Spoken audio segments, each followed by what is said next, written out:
What is up, Patreon members? We have another video here for you today. As always, keeping true to what we do here behind the scenes.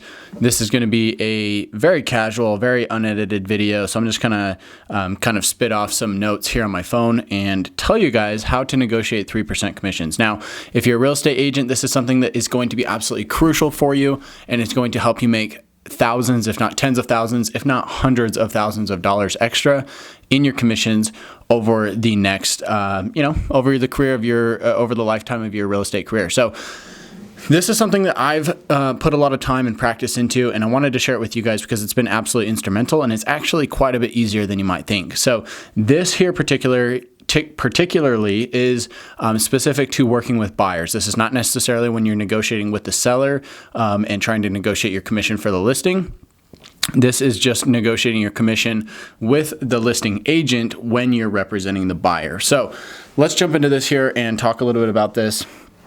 And kind of show you, I'm going to give you two different scripts or two different ways you can do this. And I've had success with both of them. I would say that probably, probably 80% of the time, I'm able to get this to work, and it's a little bit harder when the market's tough. It's a little bit harder if they've got multiple offers. There's a lot of variables here, but even in situations where they've got multiple offers or, you're offering above the listing price or, a number of different things, this is something that can still work for you. So it's just something you have to be confident in. And that's the absolute number one thing that you have to do. You have to be confident when you go in and ask for this, especially if you're doing it like in person or on the phone. You have to be confident. It's a little bit easier in an email or a text or something. So, but of course it is a little bit more powerful if you're able to deliver it confidently, on the phone, let's say, as you're presenting your offer or whatever. So let's jump in here. So like I said, we've got two different ways to actually do it. So the first one, these are going to be like scripts that you can use. So actually take these word for word, put them in an email, memorize them, do whatever you need to do to be able to use these. So the first one is a little bit of a softer approach. And the thing that you'll realize with both of these is that you're kind of blaming the client. I would say you're blaming the client and saying, hey, this is their decision. This is what they want. This is what they've indicated to me. So you're kind of placing the blame, or, I don't want to say it's a blame because it's not necessarily a bad thing, but you're kind of creating that separation, right? That's the best thing about having an agent when you buy or sell real estate, is that you've got a separation between the buyer and the seller. And so you're able to kind of, place the blame or place the responsibility onto somebody else. So enough about that. Let's jump into script number one.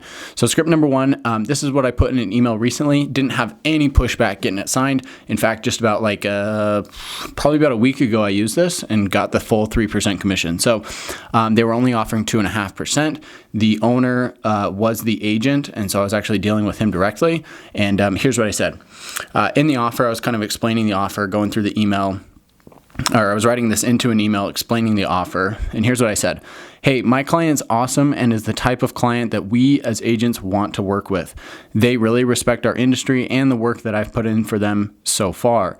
And they want to make sure that the standard 3% commission is paid. So I added that into our offer. Now, that's very simple. It's very just straightforward. It's just saying, hey, look, the buyers want to make sure I get paid the full commission. They really appreciate what we've done. They really appreciate the work that I've put in the industry and stuff. And so they want to make sure that I'm getting paid the full percent that I'm used to getting paid, right? Of course, there's no standard, or there's no base commission or anything like that, but that's why I did put it in quotes. But obviously 3% is kind of the standard for us. So that's quote number one. The second quote is a little bit more aggressive, and it's a little bit harder when the market is hot, but it can work, especially if you are, sometimes it just depends on who you're dealing with, what type of people you're working with, the agent, how responsive they are, their personality, stuff like that. So this is one that, and I'm going to read it to you, and then I'll kind of preface some details, or not preface, I'll add in some details afterwards as to, to kind of clarify it. So the second one is, hey, we saw you were only offering 2.5% or whatever the percentage is, buyer agent commission on the listing. And I spoke to my clients and I told them that I do charge 3% as a buyer's agent, that they would be responsible for the remaining 0.5%. And they just don't feel comfortable with that. They really want to submit an offer, but we're going to have to ask for a full 3% buyer's agent commission. So this is one of those situations where, this is a little bit harder of an approach to use, especially if they got multiple offers, because the other agent might just tell you to F off, right? So you have to be a little bit careful with this one. It is a little bit more difficult.